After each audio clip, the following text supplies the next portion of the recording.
Welcome back to my studio. In today's episode, we continue with the time lapse to bring this piece to finish. So this is the actual finished piece here.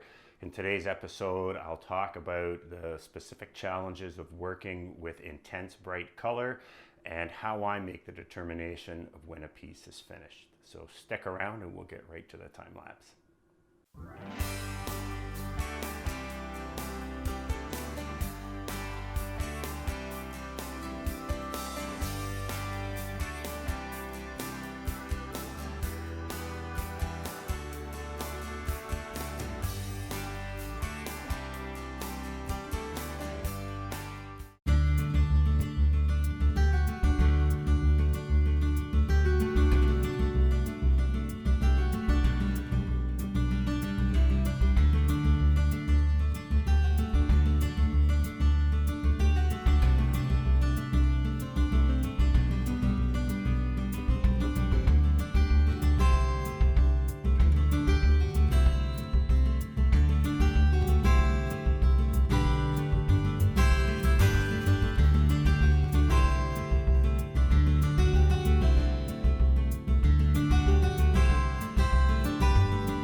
Back to my studio. So that second kind of phase of putting in the water and the blue distant shore, and that has worked really well. It's really starting to make this pop. But now I'm getting to that part that I said was going to be the most challenging, which is blocking in this bottom part and doing it fairly loosely and fairly suggestively and not getting too tied up in the details. So that's what I'm going to do next. This is also funny because when I used to teach a lot, I used to say to my students again about how important it was to push yourself and to push beyond what you're comfortable with. And I said I would rather have a spectacular failure than a mediocre success. And they were always like, well, what is a spectacular failure? So this, I think for me, is on its way to being potentially one of the best paintings I've ever done. I'm just so happy with how this is turning out. And the response I'm getting from it is overwhelming on social media. But now it comes down to, if I screw this up, this will be a spectacular failure. This will be the piece that almost became a great piece, but fell short. And we can't shy away from those opportunities. We always need to be challenging ourselves for greatness, even at the risk of falling short. So I'm very excited. I'm a little bit nervous to see how this turns out. But when you're in that stage, I've known of artists who get to this stage and they put a painting aside for years because they just can't bring themselves to work on it for fear of screwing it up. You just have to forge through. You just have to have confidence on the fact that the experience and the work and everything you've done to get you to this level is going to carry you through. And if it doesn't, it will be a learning opportunity. It will be a sad occasion if I screw this up. But if I do screw it up, I know that I'm going to learn from it. And next time I get in a situation where I have to do this type of big foreground that's just very loose and blocked in, I'll have a little bit more experience to deal with it. So let's put the camera back on, and I'm actually hoping I might actually get this piece close to finish today, because I'm hoping this bottom's going to go quick and it's going to be great.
that was a great day of painting for me yesterday.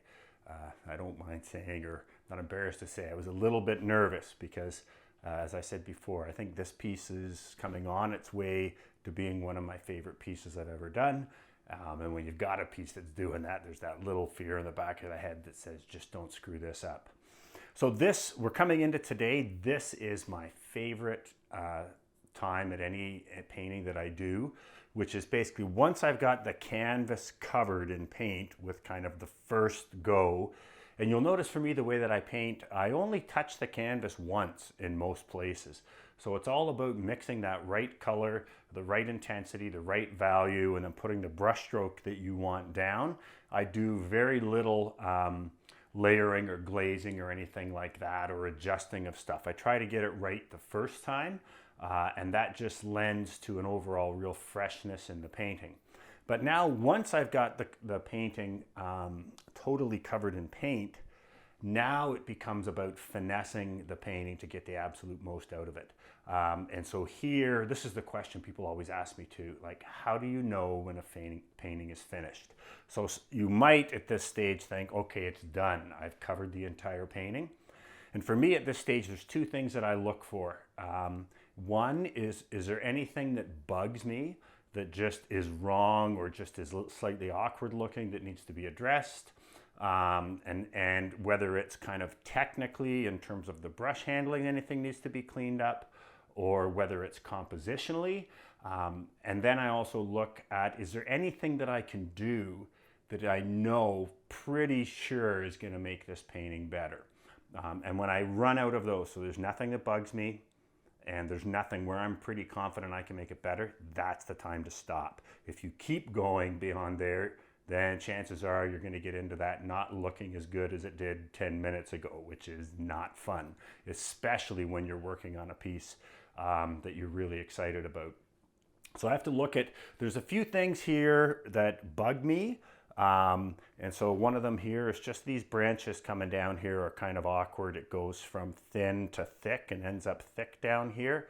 And it's not clear whether this is a branch coming up from here or a branch coming down from here because they're joined.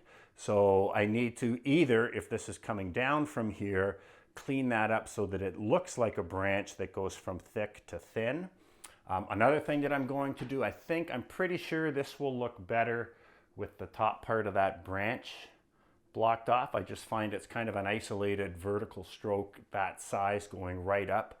And I think it will be better if I kind of chop it off here. So that's something I'm going to do.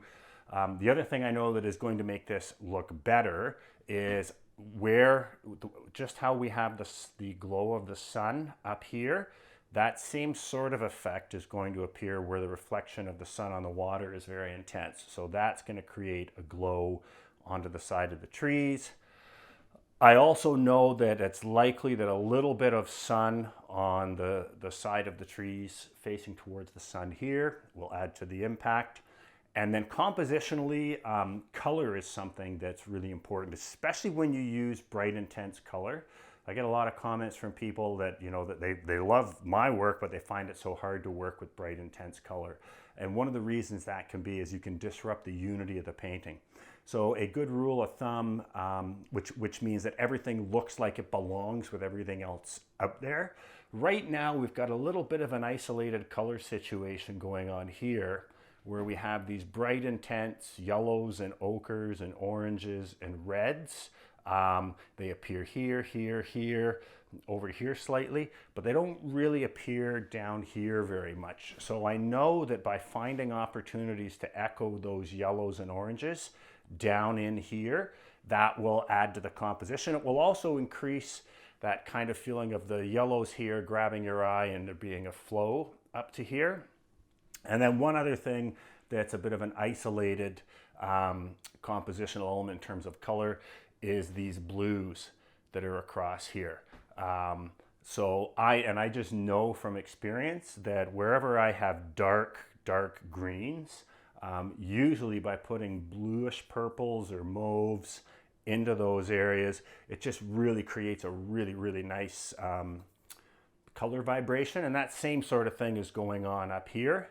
So I'm going to look for opportunities to introduce strokes of blues and purples down here, but that's going to be one of those things where I'm going to go very slowly because it needs a specific amount, and that is enough.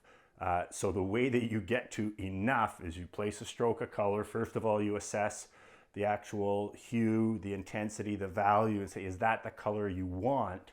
And if it isn't, you wipe it off and you mix again. And then once I get the color I want, then I'm going to be putting strokes on like 1 or 2 at a time and then assessing it. And then 1 or 2 at a time and assessing it. This is not the stage where I want to say, okay, I need some purple down here and go and put 40 strokes of purple in and then step back and go, oh, that was way too much. So at this stage of the painting, I really kind of slow it down and kind of make a mark, assess it, make a mark, assess it, and again, look for composition. At this stage with composition, I'm just looking at ways of continuing to kind of encourage those pathways that are going on through the painting, and looking for if there's anything that's disrupting the unity of the painting. And when we have something that disrupts the unity of the painting, so say for example of these bright intense yellows, you have 2 options. You can knock the yellows back, or you can just echo them or repeat them in other places. Well, I think these bright intense yellows and oranges in particular against this blue is one of the things that's most appealing about this painting. So in order to kind of unify the painting, then the best option is for me to find places to echo some of those yellows and oranges, and even the yellow and orange against the blue, potentially down here and over here. So that's what I plan on doing today, and I'm hoping that by the end of today, this piece will be done. So let's go to the time lapse and I'll get to work.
Wow, that was a lot of fun.